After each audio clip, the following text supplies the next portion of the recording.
안녕하세요. 저는 이화여대 환경공학과에서 환경생태학 연구하고 있는 박지형입니다. 오늘 이렇게 세대하고 이 젠더 이슈에 대해서 깊이 탐구하고 계시는 두 분 토론자분들과 같이 의미 있는 이야기를 나누게 돼서 아주 기대가 큽니다. 고맙습니다. 반갑습니다. 예, 안녕하세요. 저는 경희대학교 비교문화연구소에서 일을 하고 있고요. 문화평론하고 있는 손희정입니다. 반갑습니다. 안녕하세요. 예, 저는 시사인이라는 주간지에서 기사를 쓰고 있고요. 주로 정치, 세대, 젠더 문제를 주로 써왔습니다. 반갑습니다. 반갑습니다.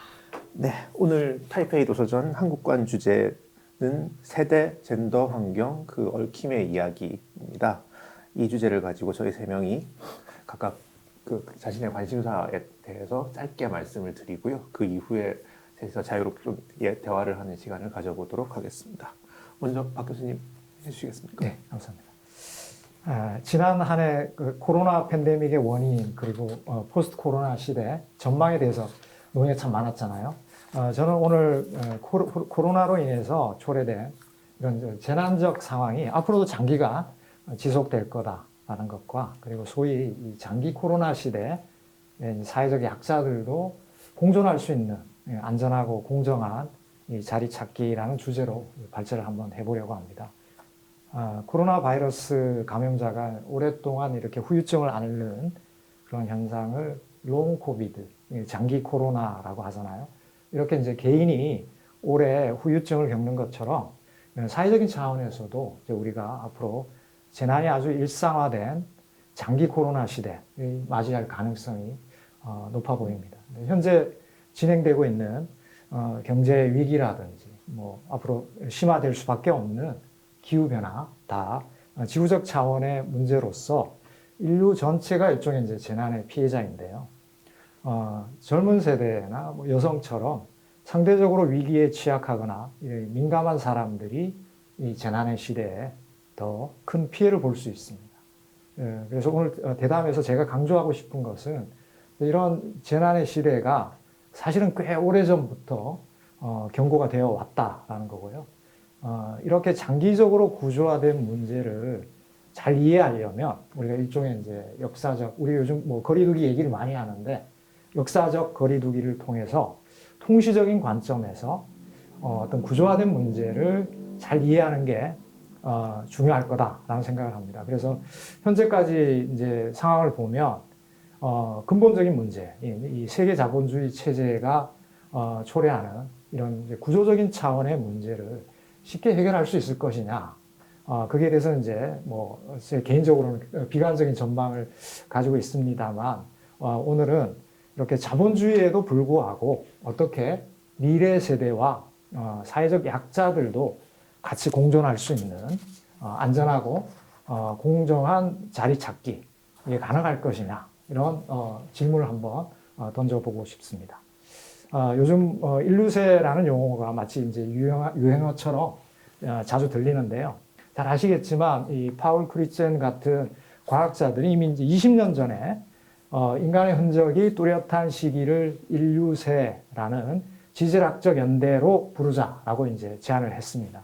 근데 요즘은 이 용어가 굉장히 뭐 여러 분야에서 흔하게 사용이 되고 있는데요. 보통 산업혁명이 본격화된 18세기 한 후반 정도를 인류세의 시작점으로 보는데 최근에는 이 환경 파괴가 본격화된 2차 세계대전 이후, 뭐 한 1950년대 이후를 거대한 가속기라고 부르면서 더 중요하다라고 생각하고 있기도 합니다. 인류세의 초기라고 할 수 있는 19세기에 이제 벌써 오늘날 우리가 안고 있는 많은 문제가 꽤 심각한 수준까지 도달을 했습니다. 이제 이때 이제 일부 뭐 선각자라고 할 수 있는 이런 분들이 사회 경제적 문제하고 환경 문제라는 게 사실은 그 근본에 있어서는 같은 뿌리를 가지고 있다라는 사실을 직시를 했고요.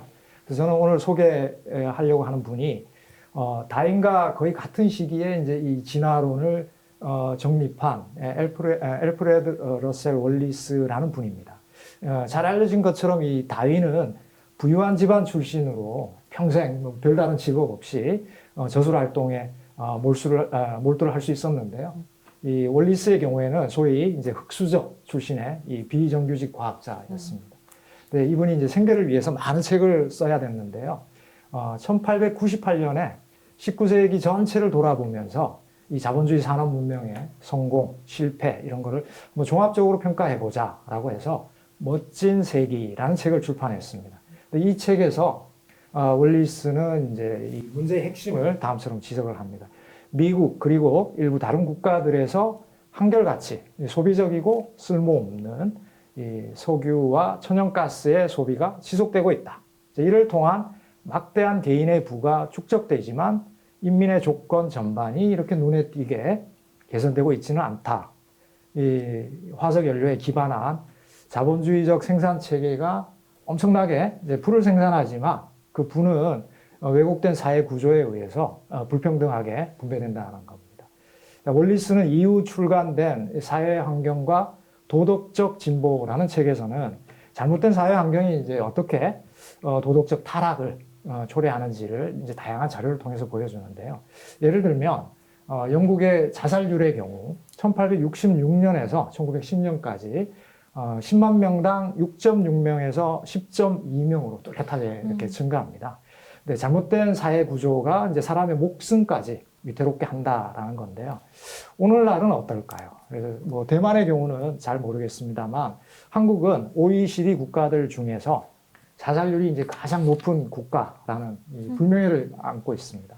한국의 이 최근 자살률 변화에 어떤 경제적 원인이 있지 않을까라는 이제 궁금증을 가지고 1990년부터 2017년까지 이 한국의 자살률과 경제 성장률의 그 변화 사이에 어떤 상관관계를 제가 한번 직접 분석을 해 봤습니다.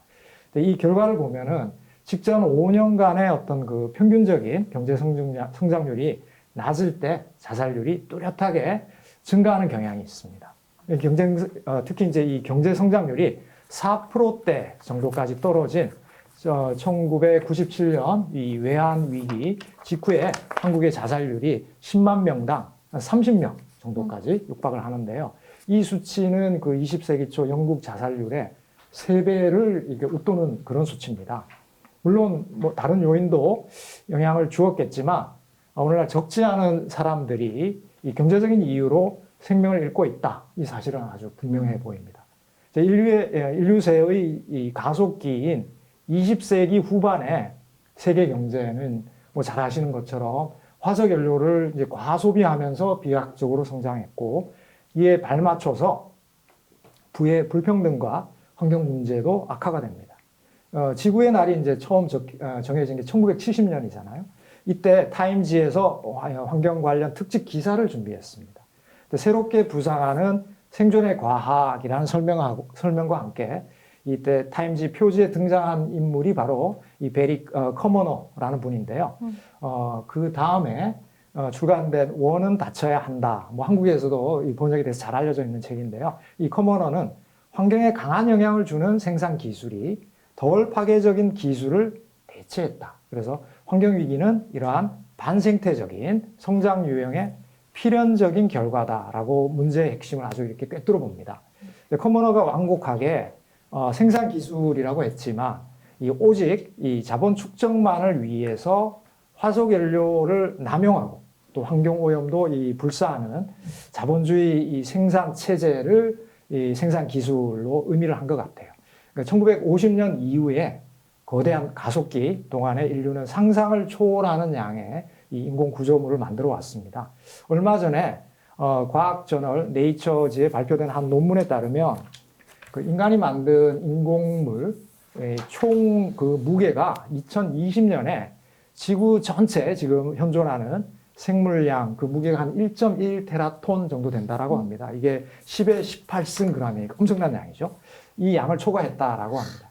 근데 이런 무제한적인 생산 활동이 지속 가능할 수 없다라는 거는 이제 이 인공물의 양이 거의 20년마다 2배가 되고 있다. 뭐 이 사실을 우리가 보면 잘 알 수 있습니다. 근데 이 지금처럼 경제 성장이 지속이 되면 현재 그 온난화를 산업혁명 이전과 비교해서 2도씨 이내로 제한하겠다라는 게 그 파리 협정의 목표잖아요.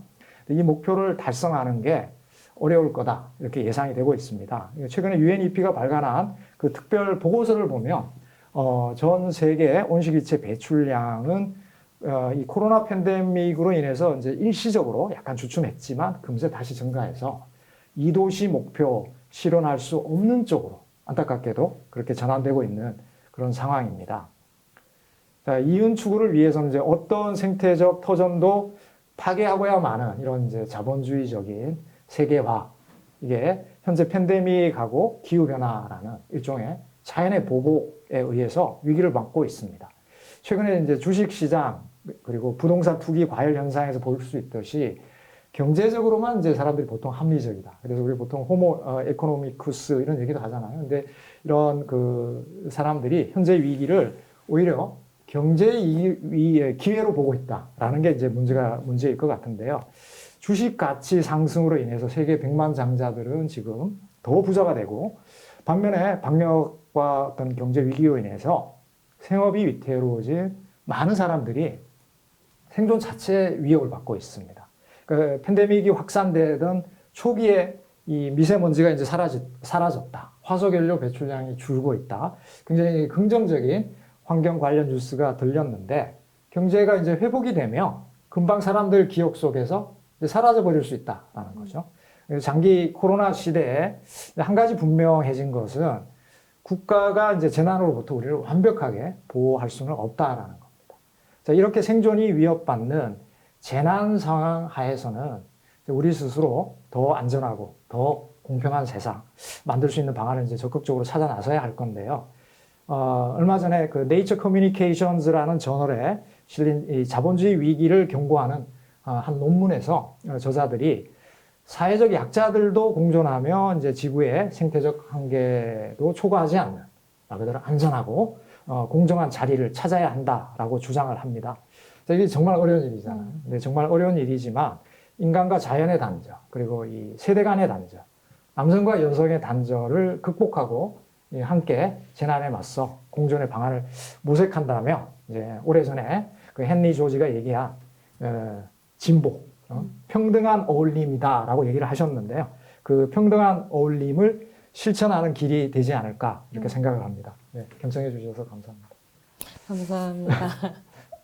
이어서 제가 받아서 이야기를 좀 네. 계속 해보면 좋을 텐데요. 너무 흥미로운 말씀 잘 들었고, 지금 교수님 해주신 이야기 안에서 저는 사실 이제 젠더화된 사회 위기라는 주제를 가지고 이야기를 할 텐데, 인류세, 그 다음에 사회 약한 고리부터 무너지기 시작한다. 코로나 팬데믹 시기에.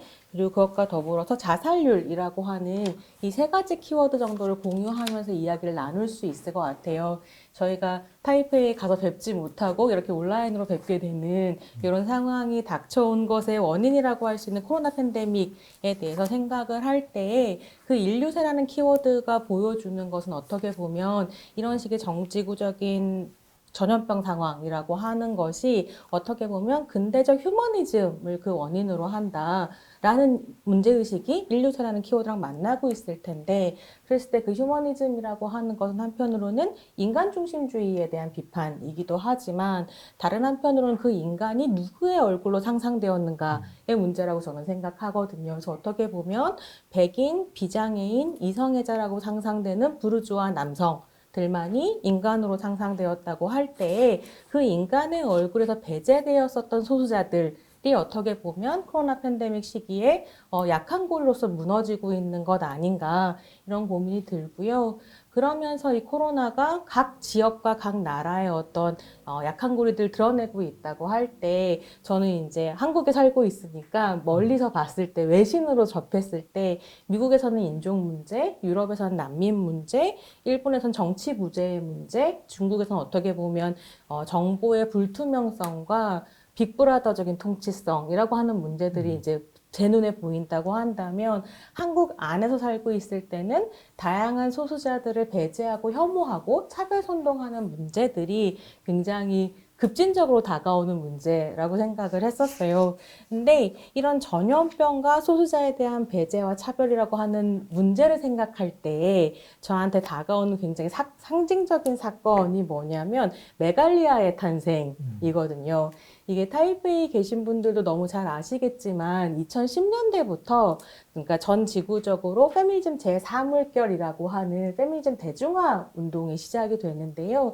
그게 한국에서는 2015년에 메갈리아의 탄생이라는 키워드로 이제 가시화됐었던 부분이 있었는데 이 메갈리아가 어떻게 등장하게 된 집단인가 하면 메르스 사태 때 등장하게 된 여성들이거든요.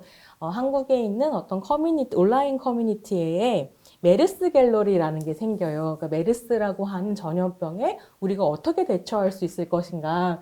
당시에 또 이제 정부에서 굉장히 무능하게 대처하고 있었기 때문에 그때의 무능을 어떻게 보면은 교훈 삼아서 K-방역이 탄생했다라고도 할 수 있을 텐데 사실 메르스 갤러리에 모여서 사람들이 메르스에 대한 정보를 주고 받았었는데 거기에 어떤 내용이 올라왔냐면 한국에 메르스가 퍼진 것은 쇼핑에 미친 젊은 여자들이 홍콩에 갔다가 메르스에 걸려서 근데 이제 격리 안 되고 도망쳐서 한국에 들어와서 메르스가 퍼졌다라고 하는 가짜 뉴스가 올라왔었고 이 가짜뉴스에 화가 난 여성들이 메르스 갤러리에 들어가서 점령을 하게 되는 거죠. 그러면서 메르스 더하기 뭐 이갈리아의 딸들이라고 하는 엄청난 페미니즘 고전이 있는데 그 이갈리아의 딸들의 이갈리아를 더해서 메갈리아가 탄생을 하게 됩니다.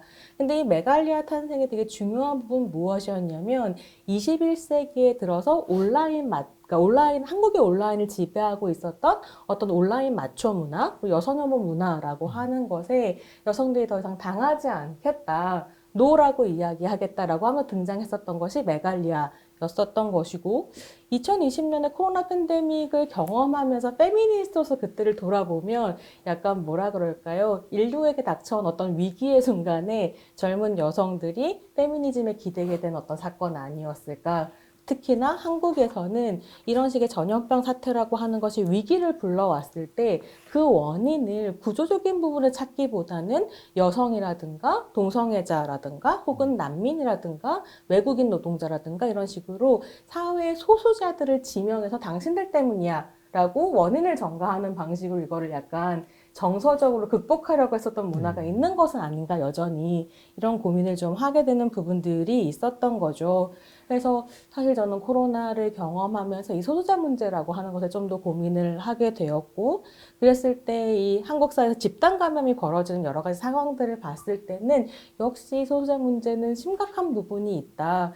특히나 이제 한국에서 최초의 집단 감염 사례라고 할 수 있는 청도 대남병원 같은 경우에는 정신질환자 격리병동에서 이제 집단 감염이 시작이 됐는데 105명의 환자들 중에서 103명이 확진이 되고 그중에 8명이 사망하는 사건이 벌어졌었거든요.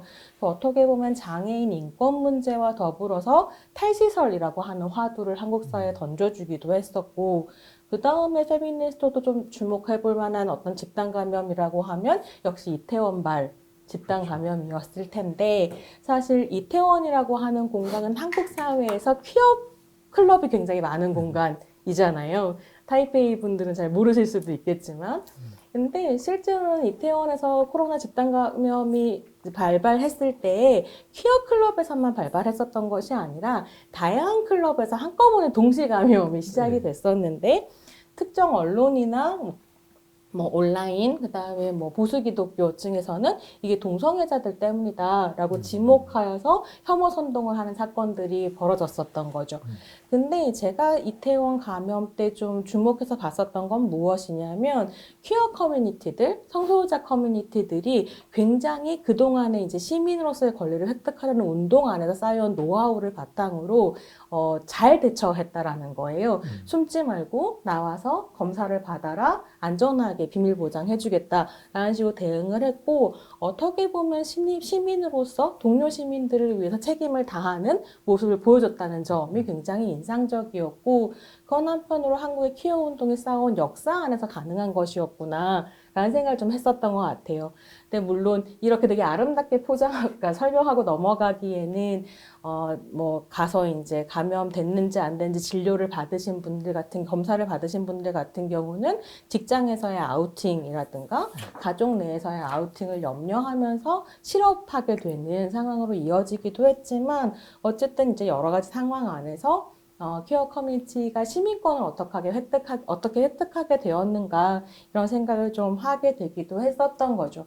근데 이런 예들을 계속 얘기 드리자면 한도 끝도 없기 때문에 이제 조금 20, 30대 여성 문제로 이야기를 축소해서 말씀을 더 드려보자면 최근에 한국에서 여성들 사이에서 유행어라고 하기엔 좀 어렵고 되게 가슴 아픈 단어로 다가오고 있는 것이 조용한 학살이라는 단어입니다. 근데 이 조용한 학살이라는 말은 어떻게 등장하게 됐냐면 한국에서 경제적인 위기가 있을 때마다 여성들부터 해고하는 노동시장의 어떤 성차별이라든가 불평등이라고 하는 걸 지적하기 위해서 그래서 한 가지 여쭤보고 싶은 게 있는데 퀴즈로 하나를 내자면 2020년에 이제 경남 지역에서 2019년 실업률과 2020년 실업률을 비교를 했었던 거죠. 그래서 2020년 3월에 경남 지역에서 실업자가 8,000명이 증가를 했는데 이 8,000명 중에 몇 명이 여성이었을까요? 질문을 하신 걸로 봐서 네. 7,000명 이상이 돼야 되나요? 그러지는 않을 것 같고요. 굉장히 많은 숫자. 지금 보면 여성이 35% 정도 더 해고를 많이 당하고 있다고 하는데 혹시 기자님 아세요? 저는 처음 듣는 숫자긴 네. 한데요. 네. 몇 명 정도 될까요? 글쎄요. 이게 네. 저도 너무 놀랐었는데 8,000명 중에 9,000명이 여성이었습니다. 무슨 말이냐면 남성은 1,000명이 더 취직을 하는 동안 여성은 9,000명이 더 해고가 됐다라고 하는 거죠. 근데 물론 이렇게 이야기하려면 늘어난 일자리가 무엇이고 줄어든 일자리가 무엇인지 일자리의 성격 같은 것도 따져봐야 되겠지만 어쨌든 중요한 것은 여성이 더 실업을 하고 있고 그것은 사실은 비정규직이라든가 불안정한 노동 그리고 서비스직 같은 것, 그러니까 코로나 팬데믹 시대에 줄어들고 있는 직종에 여성이 더 많이 있었다는 것, 한국의 노동시장이 확실히 젠더화되어 있다라고 하는 문제 같은 것들을 좀 보여주고 있는 거죠. 그래서 이런 식의 해고를 조용한 학살이라고 불렀었는데 이게 조금 더 시간이 지나고 보니 2019년, 2020년에 20대, 30대 여성들의 자살률이 주목할 정도로 급증했다라고 하는 통계가 나오기 시작합니다. 그래서 실제로는 해고가 그야말로 자살로 이어진다라는 점에서 학살이라는 단어가 재발견되기 시작한 거죠. 그래서 이 조용한 학살이라고 하는 것에서 여성들이 이제 노동시장에서 배제되고 있는 문제를 좀 고민하게 하는데 실은 노동시장 문제만 얘기하는 것은 해결이 안 되고 모두 집으로 돌아가라. 집이 가장 안전하다라고 이야기될 때에 과연 집이 여성들에게 안전한 공간인가? 첫 번째로는 그런 신조어가 있었어요. 돌밥이라고 돌아서면 밥하고 돌아서면 밥하고. 근데 이런 식의 가사노동과 돌봄노동이 여성들한테 전가되는 상황. 학교 같은 곳들이 폐쇄되었을 때 모든 돌봄 노동들을 여성들이 해야 되는 상황.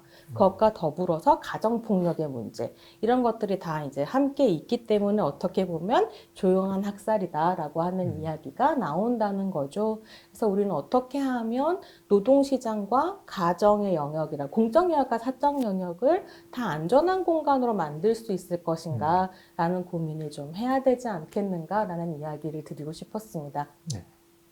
네, 두 분 연구자분들이 이제 우리 시대의 흐름, 특히나 이제 코로나 팬데믹 시대에서 우리가 무엇을 주목해야 되는가에 대한 흐름을 짚어주셔서 아주 흥미롭게 들었고요. 저는 이제 실시간으로 일어나는 일을 취재하는 기자이기 때문에 최근 한 2년 동안 한국 정치에서 그리고 한국 젠더에서 그리고 특히 세대적으로도 이 교차점에 서 있는 사건 중에 가장 인상적이었던 사건 얘기를 하나 드리려고 합니다. 지금 보시고 계시는 얼굴이 이제 타이완 분들은 생소하실 텐데요. 한국 분들은 굉장히 익숙한 분이고요. 안희정이라는 분입니다. 이분이 충남도지사라는 직을 역임을 하셨고요. 아마 지금부터 말씀드리려는 사건이 없었다면 타이완 분들은 2022년 한국 뉴스에서 이분이 대통령이 됐다라는 뉴스를 보셨을 가능성이 상당히 높습니다. 그런 아주 한국의 최유력 정치인, 다음 대통령이 될 확률이 상당히 높은 정치인이었습니다. 이분이 수행비서를 성폭력한 혐의로 이제 우선 직을 사퇴했고 재판에 들어가서 1심에는 무죄를 받았다가 2심, 3심에서 재판이 뒤집히면서 지금은 감옥에 있습니다. 3년 6개월형을 받아서 지금 복역 중이고요. 최근 한 2년 동안 한국에서 일어난 미투 사건, 미투라는 글로벌한 흐름이 한국에서도 사실 굉장히 강력했는데 이 흐름 중에서도 굉장히 정점을 찍는 사건이라고 할 수 있습니다. 다음에 보시는 이분은 이제 오거돈이라는 분입니다. 한국 제2도시인 이제 부산의 시장을 역임하시다가요. 역시 이제 그 비서들을 성추행했다는 고발이 접수가 되고 즉시 시장직을 사퇴했고 지금 수사를 받고 있습니다. 여기 그래서 지금 한국 제2도시 시장이 공석이고요. 마지막으로 한 분만 더 보여드리겠습니다. 이분은 지금은 고인이시죠. 예. 박원순이라는 분입니다. 예. 한국 그 최대 도시인 서울시장이셨고요. 마찬가지로 비서를 성희롱했다라는 고발이 접수된다는 소식을 접하시고 이분은 이제 스스로 목숨을 끊었습니다. 그렇게 해서 지금 최근 2년 동안 이제 이 세 분 다 이제 집권당 소속이고요. 세 분 중에 두 분은 굉장히 유력한 대선 주자였고 사실은 굉장히 연이어서 지금 한국에 사는 분들은 이게 사실 뉴스가 띄엄띄엄 되니까 약간 오히려 감이 없을 수도 있는데 이렇게 모아놓고 보면 사실 상당히 충격적인 이야기입니다. 이게 그 제1도시, 제2도시 그리고 뭐 차기 유력 주자 이런 분들이 같은 이슈로 이제 동시다발적으로 날아갔다라는 게 한국에 굉장히 뭔가 무슨 일인가가 일어나고 있다라는 거를 뭔가 알 수 있을 겁니다. 특히 이제 처음에 보여드린 이제 안희정이라는 분을 중심으로 얘기를 해볼 수 있을 것 같은데요. 이분은 아까도 말씀드렸던 것처럼 2017년 대선에서 실질적으로 이제 2위를 하셨던 분이고 실질적으로 그렇기 때문에 이제 다음 대선에서 가장 유력하다라고 이제 누구나 정치를 지지하는 사람들이라면 누구나 그렇게 생각하던 분이었습니다. 근데 이 김지은이라는 여성이 있습니다. 이분을 제가 실명으로 말씀드리는 이유가 있습니다. 아마 곧 아시게 되실 텐데요. 한국의 뉴스 프로그램에 나와서 내가 안희정의 수행비서였고 4번에 걸쳐서 성폭행을 당했다라고 이제 일단 미투를 한 것이죠. 그리고 나서 이 안희정 지사가 처음에는 이제 맞다. 그러니까 내가 뭐 그랬다라고 인정을 하고 직을 내려놨는데 이후에 법정에 가서는 이제 이게 성폭력이 아니었다. 이제 말하자면 그 합의된 관계였다. 이런 주장을 해서 이게 1심에서 이깁니다. 사실 여기서 그 안희정 지사 1심에서 이깁니다. 다시 말하면 무죄가 났다는 거죠. 이게 강간으로 처벌할 수 없다. 두 사람 간의 관계가 어떻게 되든 간에. 이게 사실 법원에서는 강간이라는 범죄에 대해서 이게 지금 그 두 사람 사이의 일이기 때문에 어떤 일이든지 사실 증거가 없이 판단하기 어렵다라는 게 굉장히 오래된 한국 법원의 스탠스였지요. 더 잘 아시다시피. 그렇기 때문에 아주 명백한 증거, 때렸다거나 아니면 정말 협박을 했다거나 CCTV에 찍혔다거나 이런 아주 명백한 증거가 아닌 이상은 강간 사건이 거의 다 무죄가 났습니다. 근데 사실 생각을 해보면 남녀 간의 관계에서 생각을 하는 게 아니라 사실 우리 모두가 다 알고 있죠. 사실은 아주 명백한 강제, 때리거나 뭐 칼로 협박을 하거나 이런 게 아니더라도 사실 여성의 의사에 반하는 성관계라는 건 굉장히 많이 일어나죠.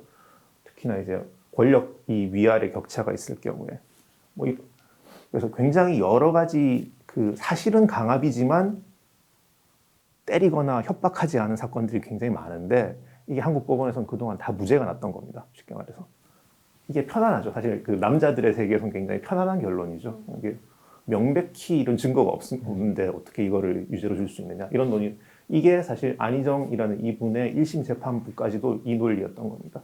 그런데 이게 한국 사회가 굉장히 극적인 반전을 이뤄냈다라고 저는 생각을 하는 게 여전히 물증은 안 나왔어요. 뭐 폭행, 협박 이런 건 없었지만 상황의 구체적 맥락을 보고 특히나 이 두 사람 간의 권력 관계를 보고 이 여성이 이걸 거부할 수 있었느냐라는 구체적 맥락을 2심이 계속 따진 다음에 이것은 성폭력으로 보는 것이 맞다라고 법원에서 판단이 바뀝니다. 그러면서 그게 3심 대법원까지 가서 결국 이 안희정이라는 분이 이제 차기 대선 주자였다가 지금 이제 감옥에 있는 분으로 이제 굉장히 극적인 추락을 하게 되죠. 이 과정을 잘 생각을 좀 해보면 위력이라는 말을 씁니다. 한국 법원들은. 이게 사실 그동안 거의 인정이 안 돼 왔던 거죠.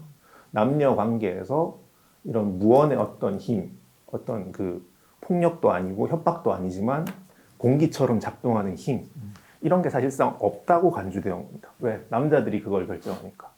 남자들은 그걸 결정하는 과정에서 이게 없다라고 결정을 계속 해온 거죠. 그런데 실제로 있잖아요. 사실은 너무나 다 자명하게 있잖아요. 그리고 그 실제로 있다는 사실을 권력을 가진 사람들이 남자들이 인정을 하지 않았기 때문에 사실은 피해자이면서도 피해자라는 얘기를 듣지도 못하고 오히려 역으로 한국에는 꽃뱀이라는 표현이 있습니다. 어떤 그 성적 범죄를 당했다라고 남자를 얽어매서 협박을 하는 여자를 부르는 용어가 있을 정도입니다. 사실은 그 용어가 있다는 것 자체가 한국에서 이제 성담론이 얼마나 남성 중심적인가를 보여주는 거기도 한데요. 이런 오랜 역사가 미투 운동 이후에 사실은 전 지각 변동이 났다라고 표현할 수 있을 것 같습니다.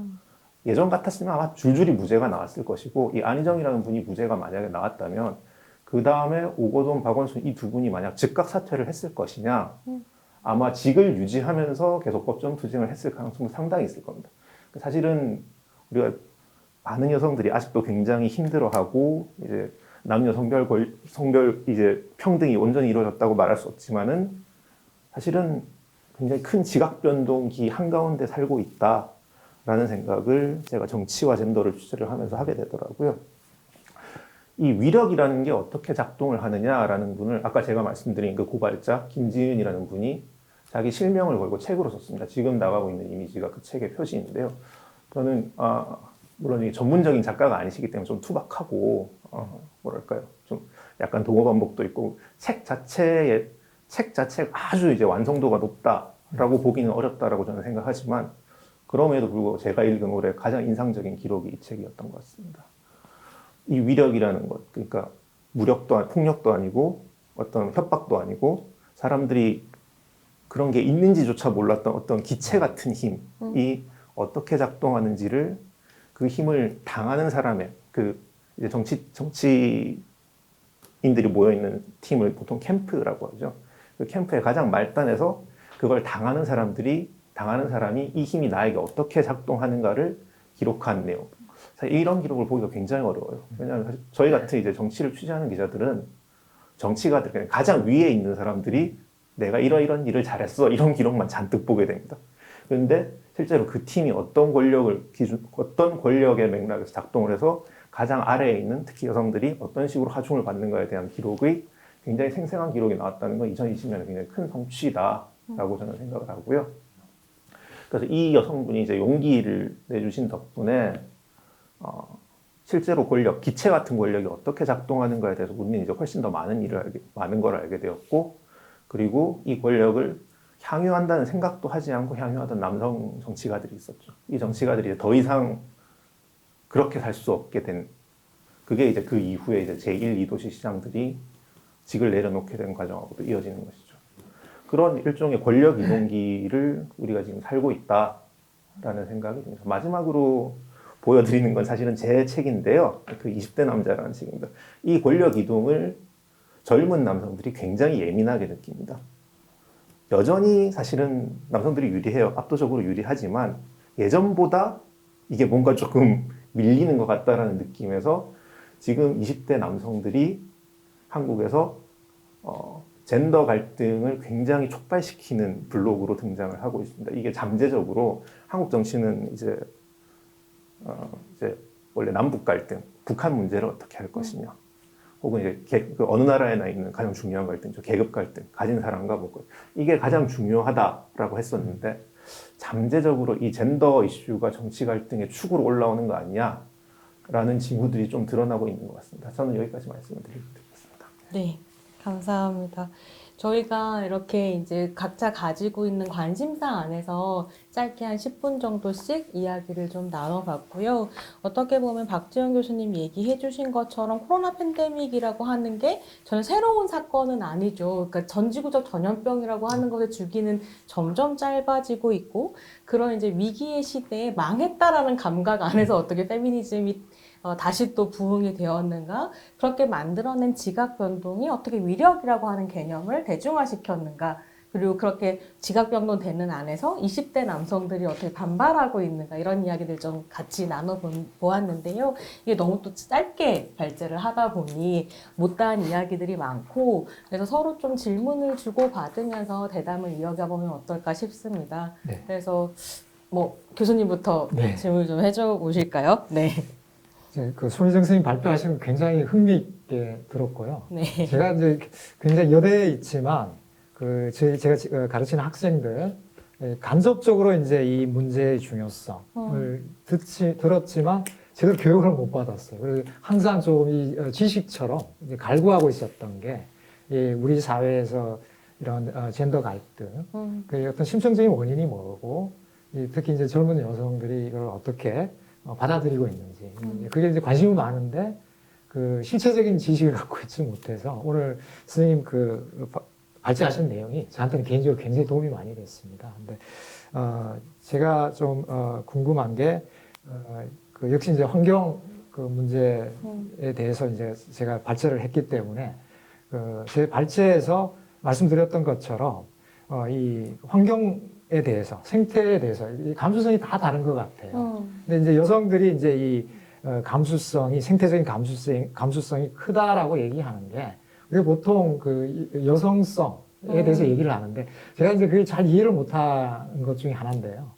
이게 어떤 타고난 어떤 유전적인 요인에 의해서 이렇게 결정이 되는 건지 이게 아니면 그 말씀하셨던 것처럼 이 사회의 어떤 그 문제, 뭐 위기든 재난이든 그 속에서 피해를 더 많이 보는 상대적으로 그런 입장에서 이 사회의 문제, 그 뿌리에는 뭐 그 공통적인 원인이 있기 때문에 환경 문제로도 나타나고 뭐 이런 경제적인 문제로도 나타나니까 그 피해자라고 볼 수 있는 여성들이 이제 그걸 더 민감하게 받아들이는 건지, 그리고 또 그렇게 받아들인다면 문제 해결을 위해서 특히 이제 여성들이 더 실천적으로 이렇게 나아갈 수 있는 건지, 그게 어떻게 생각하시는지 좀 궁금합니다. 네.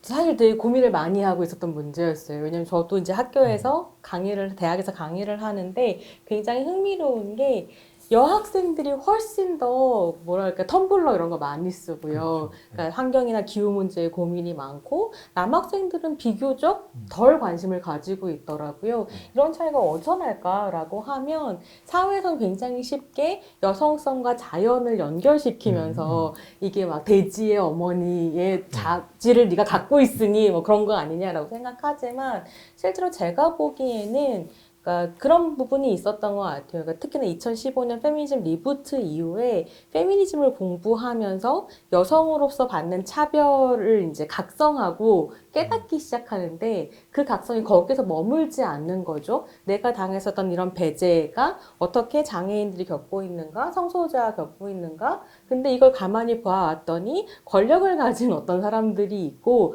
거기에서 이제 배제되는 사람들이 탄압을 받는다. 탄압까지는 아니고 차별을 당한다. 근데 이런 착취적인 상황이 자연에 대한 착취하고도 연결되어 있구나라는 고민들을 좀 하고 있는 여성들이 많아지고 있는 건 맞는 것 같아요.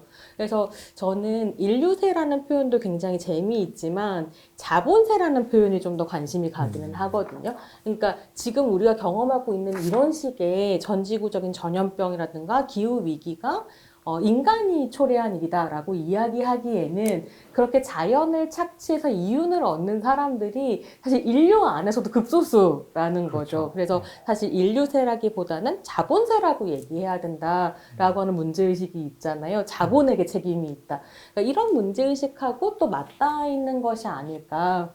그래서 젊은 여성들은 페미니즘에 관심을 가지면서 관심이 많아지고 다른 한편으로는 전 그런 생각도 들거든요. 나이 많은 여성들, 특히 아이를 키우는 여성들이 자연 문제에 예민해지는 것은 진짜 아이를 키우기 때문인 것 같아요. 그래서 제가 밀양투쟁이라든가 아니면 성주 사드 배치 반대 투쟁 같은 거 하시는 분들 보면 어머니들이 많이 나서시거든요. 근데 시작은 우리 아이들이 뛰어노는 운동장 옆에 무기 못 놓는다. 그래서 시작해서 이게 이제 한반도 평화와 세계 평화까지 확장되는. 그래서 이런 식의 경험, 그러니까 돌봄 노동을 한 사람으로서의 경험이 타자에 대한 고민과 자연에 대한 고민으로 이어지는 것 아닌가 이런 생각이 들 때가 있거든요. 저 혹시 기자님은 또 이 문제에 대해서 생각해 보신 적이 있는지, 20대 남성들이 페미니즘을 싫어할 뿐만이 아니라 많은 진보 운동을 또 싫어하기도 한다는 어떤 소문 같은 게 있잖아요. 어떨까요? 사실 그 윗세대보다 보통 더 진보적인 세대들이 출연하게 마련이잖아요. 아마 이 추세로 가면 최초로 그 윗세대보다 리액트에 되는 세대가 출연할 수도 있겠다라는 얘기들을 하시는 분들이 계시긴 계세요. 근데 저는 잘 모르겠습니다. 약간 유보적이라고 하는 게 맞는 것 같은데 이게 사실 그 한국 그래서 뭔가 그 사회과학적인 이야기를 하려다 보면 가장 부딪히는 난점 중에 하나가 데이터 시계열이 별로 없어요. 그러니까 기성세대가 그 전에는 20대 때 안 그랬는지를 우리가 사실 잘 몰라요, 사실. 지금처럼 온라인 때문에 그 가시화가 엄청 많이 되기 전에 기성 그 세대들이 20대 남자 시절을 어떻게 보내는지 우리가 잘 모르기 때문에 그 단단하게 말할 수 있는 지식이 많지는 않지만 그럼에도 불구하고 몇 가지 좀 새로운 세대가 등장하고 있다라는 그 생각은 어쩔 수 없이 들기는 합니다. 그래서 첫 번째로 사실 저의 성장 과정을 돌이켜 보면 한국에서 남자들은 자기를 상대화하는 경험을 거의 안 하고 크는 것 같아요. 이건 소연 선생님이 그 돌봄 노동을 강조해 주신 거하고도 좀 비슷한데 내가 다른 사람들의 관계에서 어떤 관계 맺음을 하고 어떤 위치에 서 있게 되고 이 관계를 어떻게 다루어 가는가라는 훈련을 그런 교육을 그런 체험을 거의 안 시키는 방향으로 남자아이들을 키우는 것 같아요. 공부를 해서 잘해서 성적을 1등을 하고 1등을 해가지고 내가 어떻게 더 잘 나가야 되고 더 높이 가야 되는가에 대한 이야기들은 굉장히 많이 듣는데 이 관계를 다루는 방식에 대해서는 저부터도 별로 거의 안 듣고 컸다라는 생각이 들거든요. 저보다 좀 더 이르신 세대인 박 선생님은 어떠셨는지 모르겠는데 그 관련해서 그럼 바로 또 청간율 기자님께 질문을 좀 드려도 될까요? 그 아까 그 발표하셨던 내용 중에 사실 이제 젊은 세대에 대해서 얘기를 하고 계시지만 저는 반대로 이 뭐 아까 문제가 됐던 이 권력형 성범죄자들이 되어버렸는데 50대들 네. 얘기를 이렇게 해서 비교를 해보면 자연스럽게 이 젊은 세대들의 특성이 더 잘 이해가 되지 않을까 싶어서요. 그렇게 해서 좀 뭐 관련이 될지는 모르겠지만 질문을 한번 먼저 드려보려고 합니다.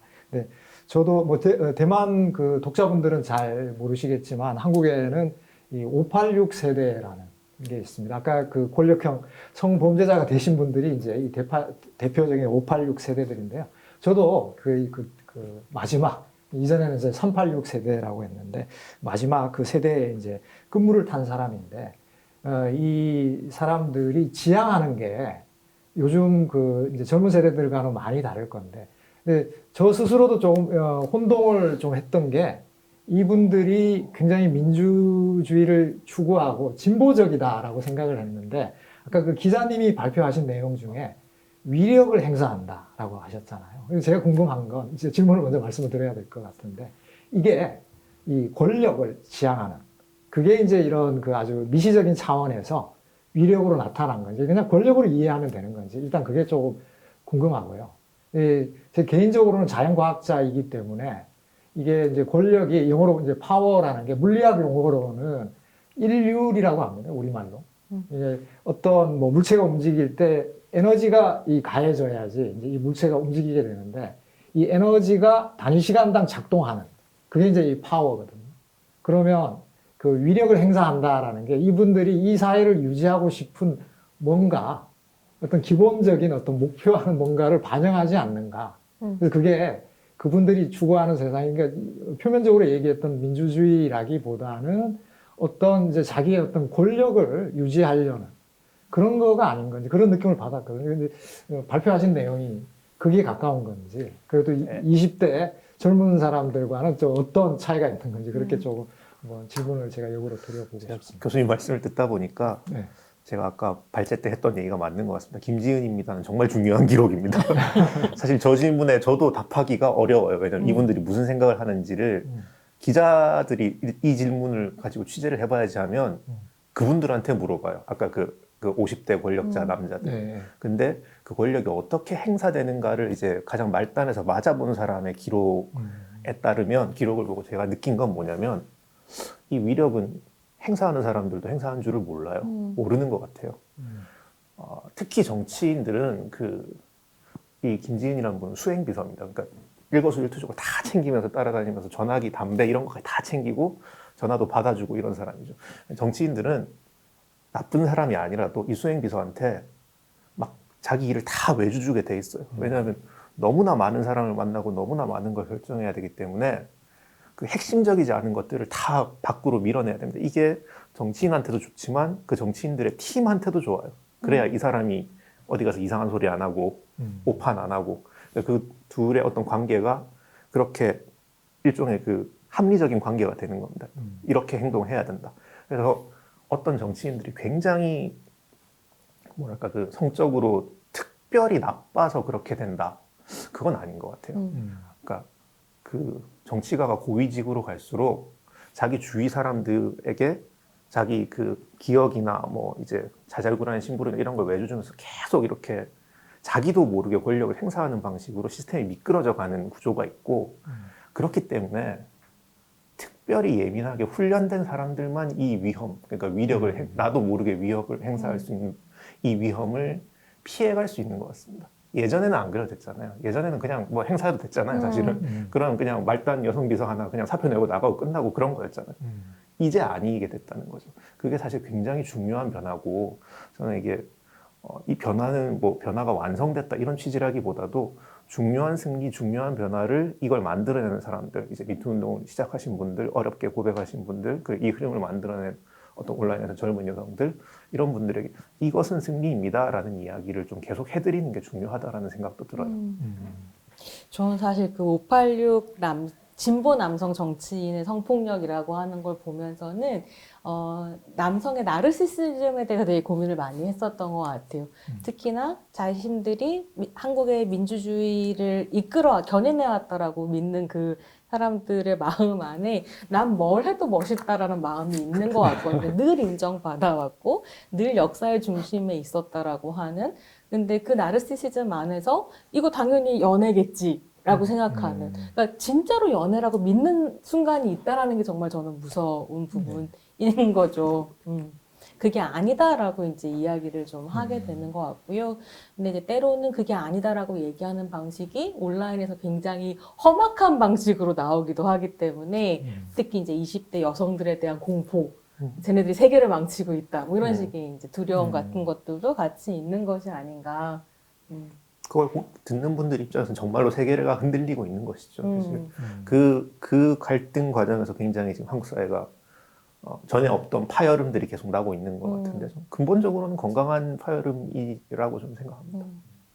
근데 저는 이 이야기를 들으면서 기자님한테 좀 여쭤보고 싶은 것은, 근데 20대 남성이라는 책도 읽었고, 그러니까 많은 40대 이상의 남성들이, 20대 남성들이 말하자면 보수적이 된다, 퇴행적이다라고 이야기할 때 20대 남성들 굉장히 억울할 것 같다는 생각이 들거든요. 그러니까 실제로 40대 이상의 남성들은 그런 가부장적 권력이라는 걸 누릴 만큼 누렸고, 20대 남성들은 새롭게 따라갈 모델이 없어서 저 모델을 따라야 하는데, 게다가 지금 한국 사회는 뭐 도전이라거나 모험이 불가능한 시대잖아요. 모험에서 한번 실패하면 나락인데, 그럼 할 수 있는 인생의 경로라는 건 아버지 혹은 뭐 형을 따라서 가는 걸 텐데, 자기네들은 그렇게 살아놓고 이건 더 이상 길이 아니야 라고 얘기해버리는 방식 아닐까?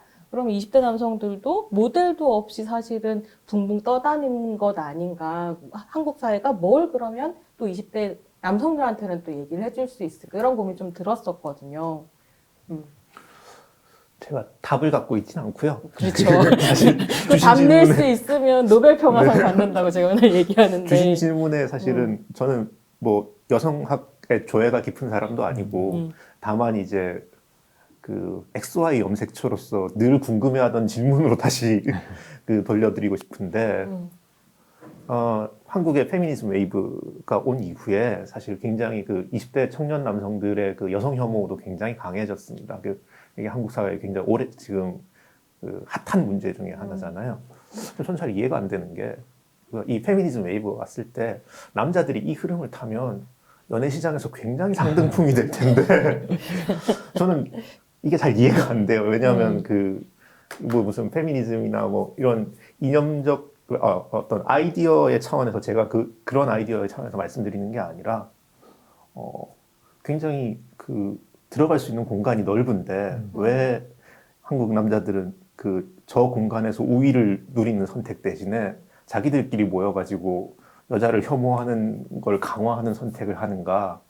이게 사실은 제 아주 오래된 의문이고 이걸 좀 답을 찾아보려고 좀 고민 중이긴 합니다. 네, 그래서 기자님이 얘기하셨던 것 중에 왜 20대 남성들이 페미니즘을 받아들이지 않을까? 사실 받아들이면 훨씬 연애 시장에 더 잘 팔릴 수 있을 텐데.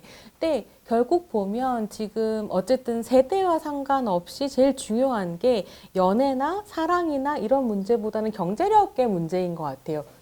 왜냐하면 20대 여성들의 상황을 생각해봐도 페미니스트 안 하면 가부장제 안에서 결혼하고 연애하고 할 수 있거든요. 물론 그렇기 때문에 감내해야 되는 여러 가지 고통들이 있지만 근데 그렇게 하지 않고 노라고 얘기하겠다고 결정한 거잖아요. 그건 한편으로는 여성들이 경제권을 가지고 시민권을 가지게 되었기 때문이기도 하거든요. 그래서 남성들도 이런 상황 안에서 약간 분배 투쟁을 하고 있는 것이 아닐까라는 생각이 들기도 합니다.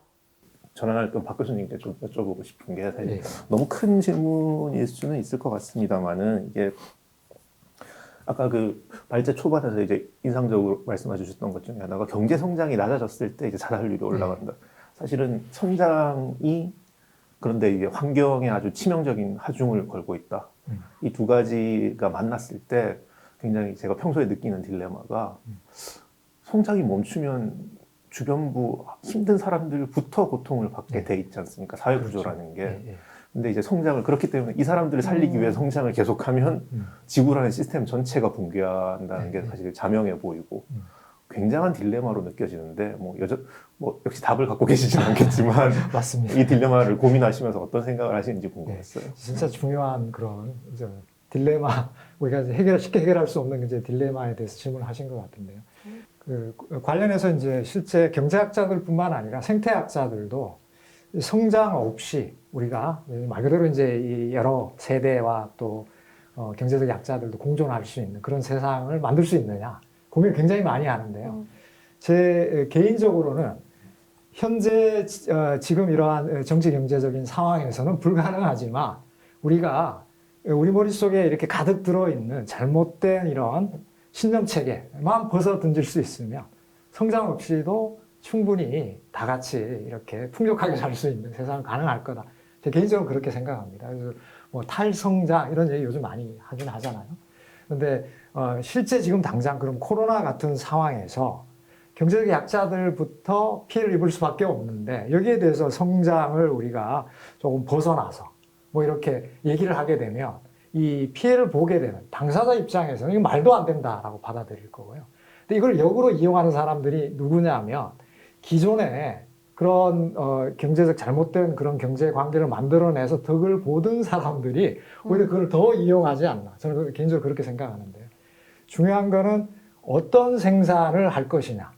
예를 들어서 지금 뭐 우리 정부에서 그린 뉴딜 얘기하면서 동시에 디지털 뉴딜 얘기하잖아요. 뭐 잘 아시겠지만 AI 일반적으로 생각할 때는 이게 일자리를 더 만들어서 이렇게 뭐 더 많은 사람들이 일자리를 이렇게 가질 수 있는 그런 방식은 아닌데 굉장히 이게 모순적으로 이 기존의 어떤 그 생산직 제조업계에서 일하는 사람들의 희생을 전제하고 산업 전환을 얘기하게 되는 겁니다. 그런 식의 어떤 기존 그 경제 체계를 다른 더 이윤을 극대화할 수 있는 쪽으로 진행이 되면 우리가 지금 얘기하는 성장, 탈성장은 얘기가 불가능할 거다라고 생각해요. 그래서 새로운 형태의 성장,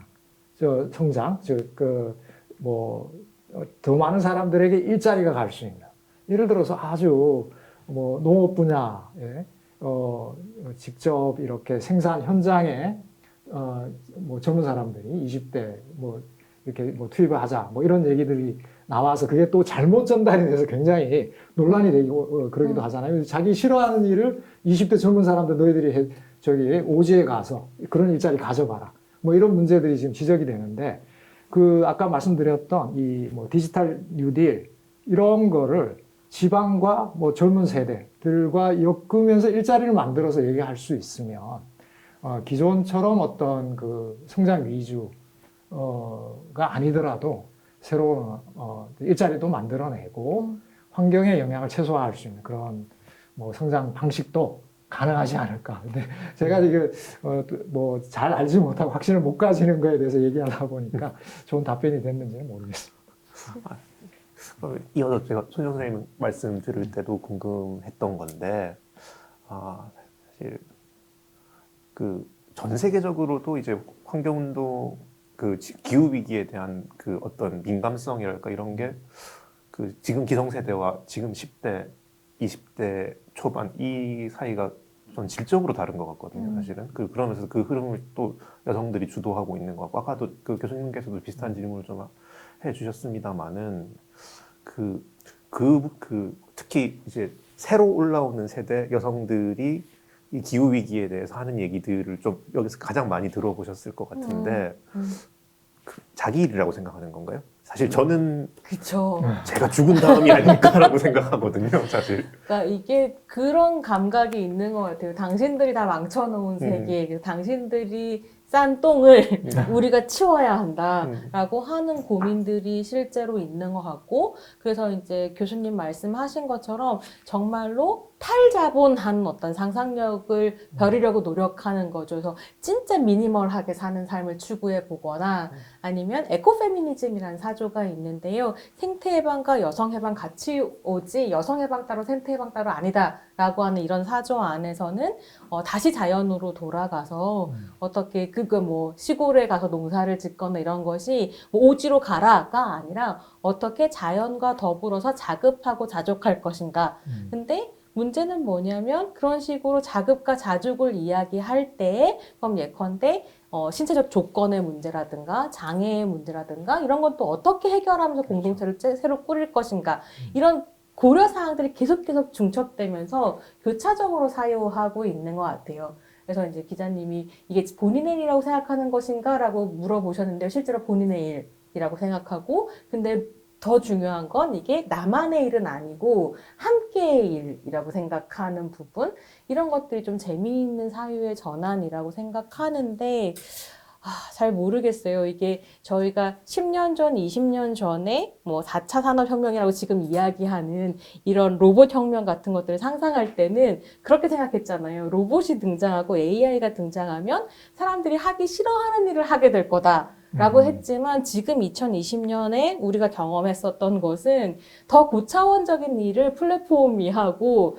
플랫폼이 할 수 없는 더 어려운 일들을 사람이 하는 그래서 저는 요즘에 도저히 못 쓰게 된 표현이 갈아 넣는다는 표현인데 실제로 갈리는 노동자가 있기 때문에 근데 정말로 이제 사람들이 그렇게 희생당하면서 일을 하고 있는 이런 상황들이 펼쳐지고 있어서 전혀 우리가 윤리적으로 준비할 수 없었던 세계가 팬데믹과 함께 도래한 것이 아닌가.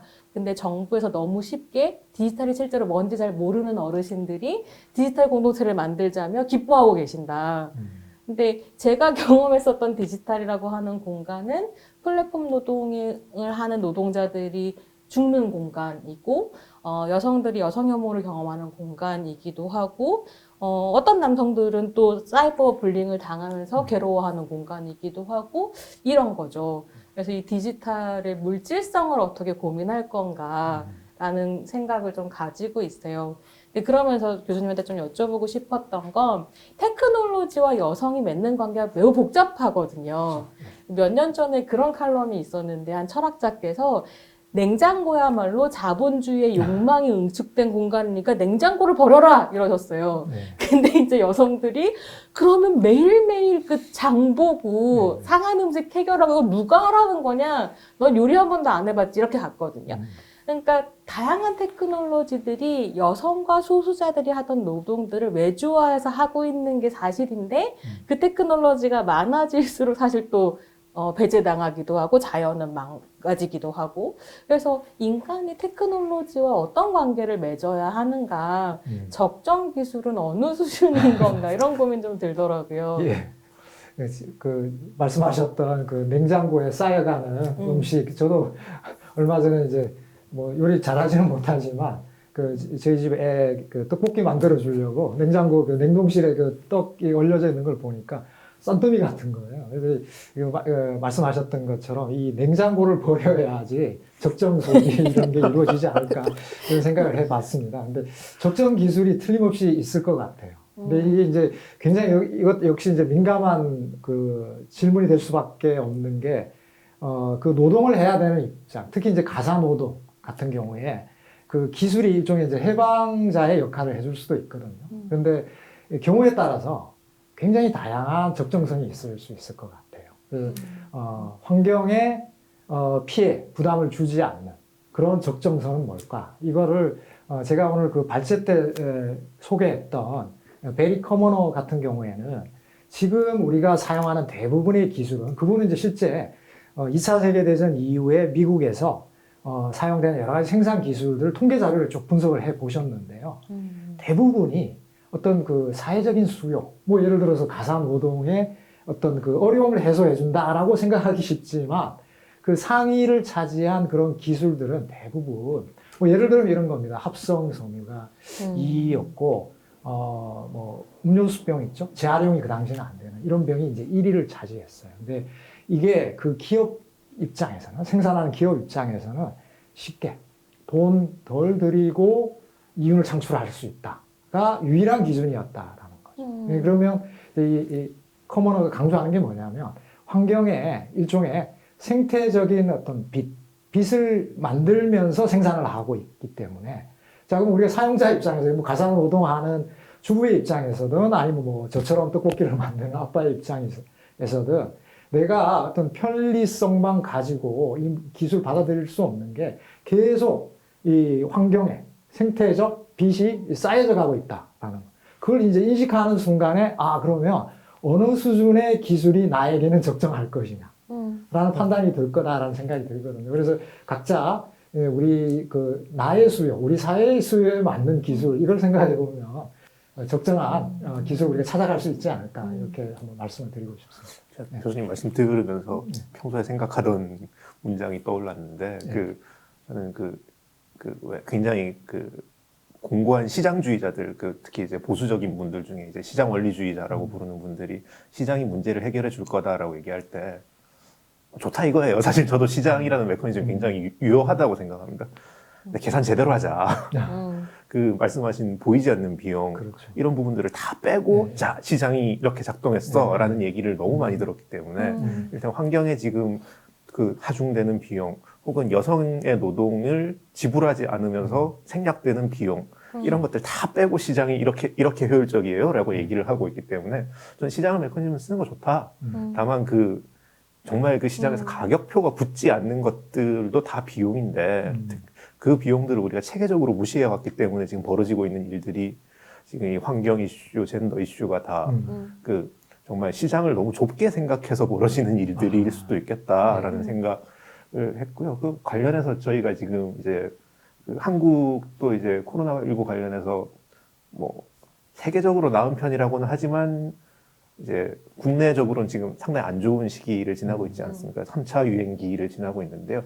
그래서 저희가 지금 사회적 거리두기라고 해서 이제 9시 이후에는 영업을 못하고 자영업자들이 사실상 장사를 못합니다. 이게 방역을 위해서 중요하죠. 사람들이 나다니지 않고 모이지 않는 게 굉장히 중요하고 그래서 사회가 어느 정도 유지되게 하는데 중요하는데 이 비용을 자영업자들이 온전히 내고 있는데 사실상 이걸 못 본 채 하는 거죠. 정치가. 그게 지금 한국 사회에서 굉장히 잠재적인 위협인데 아직 정치의 반응이 좀 느린 것 같은데 사실 말씀을 듣다 보니까 오케이 비용과 편익으로 계산하는 건 좋은데 비용 계산 좀 정확하게 했으면 좋겠다라는 생각이 제가 팬데믹 취재하다가 들었던 생각이 만나는 것 같아서 말씀드렸습니다. 저는 되게 흥미로운 시기가 올 수도 있다라는 기대를 하기도 했었는데요. 예를 들면 어쨌든 90년대 말에 아시아 금융위기 이후에 한국 사회에서는 시장이 모든 것이다라고 얘기했었는데 마스크 대란으로 확인했잖아요. 시장은 사람을 구하는 것에 아무런 관심이 없다. 그래서 한국에 진짜 이상한 단어가 생겼었거든요. 공적 마스크라고. 그래서 시장에 대한 생각도 조금 한국 사회에서 달라질 수 있지 않을까? 이거 너무 낙관인가 싶기도 하고요. 자, 오늘 대담에 오기 전에 제가 고민했던 게 환경 그리고 뭐 젠더 세대 이슈 이게 다 굉장히 큰 주제이고 또 이 얘기를 연결을 해서 풀어나가는 게 쉽지 않을 거다라고 생각했는데 오늘 두 분 그 말씀을 듣다 보면서 보니까 자연스럽게 제가 공부도 하고 제가 그동안 궁금증을 가졌던 여러 문제들이 조금 쉽게 더 잘 이해가 되는 그런 시간이었던 것 같습니다. 근데 제가 그 발제 때 말씀드렸던 것처럼 굉장히 그 재난이 장기화될 수 있는 지금 그런 상황이기 때문에 생존 자체가 이제 위협을 받게 되는 그런 사람들이 갈수록 더 많아지는데 이 문제를 풀려면 서로 연대하고 또 협력해야 되는데 그러기 위해서는 이제 이 대화가 필요할 것 같아요. 그래서 제가 오기 전에 청간율 기자님 그 기사를 아주 그 흥미 있게 읽었습니다. 뭐 코로나19가 드러낸 한국인의 세계라는 기사인데요. 그 기사에서 이제 한국인이 설문조사한 내용 굉장히 그 흥미롭게 봤습니다. 그래서 거기에서 이제 우리 그 시민들이 우리 그 코로나로 피해를 입고 있는 분들 어떻게 정부에서 지원해 주는 거 찬성하느냐 반대하느냐 했을 때 찬성하시는 분들이 대부분 다 기자님 그 쓰신 내용으로는 연대적 시민성을 가진 분들이 이제 그게 찬성한다라고 했던 게 굉장히 좀 인상적으로 받아들여졌는데요. 우리가 이제 이 뭐 여러 세대 간의 갈등 그리고 뭐 젠더 간의 대립 뭐 이런 것들을 역시 이런 이 연대적 시민성 뭐 이런 감정을 가지고 함께 풀어가는 그런 길을 모색해 보면 어떨까 그런 걸 좀 고민해 볼 수 있는 그런 아주 의미 있는 시간이었던 것 같습니다. 저도 사실은 교수님 말씀하신 것처럼 이게 너무 큰 주제들이어서 한 자리에 모여서 이야기를 할 수 있을까라고 생각했는데 얘기를 하다 보니 어쨌든 뭐 팬데믹이라고 하는 것, 인류세라고 하는 것, 한편으로는 미래에 대한 불안이라고 하는 이런 키워드들 안에서 좀 모이는 이야기가 있었던 것 같고 정리해 주신 것처럼 나에서 끝나는 것이 아니라 어떻게 보면 나의 어려움을 발판으로 옆에 있는 사람의 어려움을 볼 수 있는 이런 연대적 시민성이어야말로 사실 미래를 상상해보게 하는 가능성이 되지 않을까라는 생각을 좀 하게 됐었던 것 같습니다. 두 분 말씀 너무 감사히 잘 들었습니다. 네, 참 특별한 시기를 지나고 있는 것 같아요. 사실 연대라는 말이 와닿기가 참 어려운데 지금 코로나19 시기는 굉장히 그걸 극적으로 느끼게 해주는 것 중에 하나가 내가 조심하고 내가 운동하면 내 건강을 지킨다. 이게 아니구나라는 걸 우리가 모두가 이제 깨닫는 것 같습니다. 내가 건강하려면 내 주위 사람들이 건강해야 되고 사회가 건강해야 되고 궁극적으로 지구가 건강해야 되죠. 이 연결된 세계는. 그러니까 백신도 가난한 나라들까지 다 맞아야 문제가 해결된다. 이런 얘기가 굉장히 자연스럽게 나옵니다. 우리가 다 연결돼 있다라는 걸 이 재난이 아주 평소와 다르게 크게 느끼게 해주는 것 같습니다. 이게 참 뜬구름 잡는 얘기 같아 보였는데 재난기를 거치면서 손에 잡히는 이야기가 되고 있는 것 같고 오늘 저희가 다양한 측면에서 어떤 구조적 모순들에 대해서 많이 얘기했습니다만은 이 모순들을 평소에 얘기하면 참 답답하고 뭐 별 대책 없고 이런데 이 재난기처럼 뭔가를 해봐야 되겠다라는 마음이 드는 시기도 잘 없는 것 같아요. 아까 조현정 선생님 말씀하셨던 것처럼 뭔가 특별한 시기로 만들어낼 잠재력이 저는 아직도 남아있다. 우리가 처음에 좋을 때만큼은 아니지만 아직도 남아있다라고 생각을 하고요. 그게 아마 한국이 그리고 뭐 인류가 이 재난을 가장 슬기롭게 넘어가는 방식이 되지 않을까라는 기대를 여전히 갖고 있습니다. 예. 오늘 저희가 나눈 이야기들이 이제 타연의 독자분들에게 잘 전달이 됐기를 바랍니다.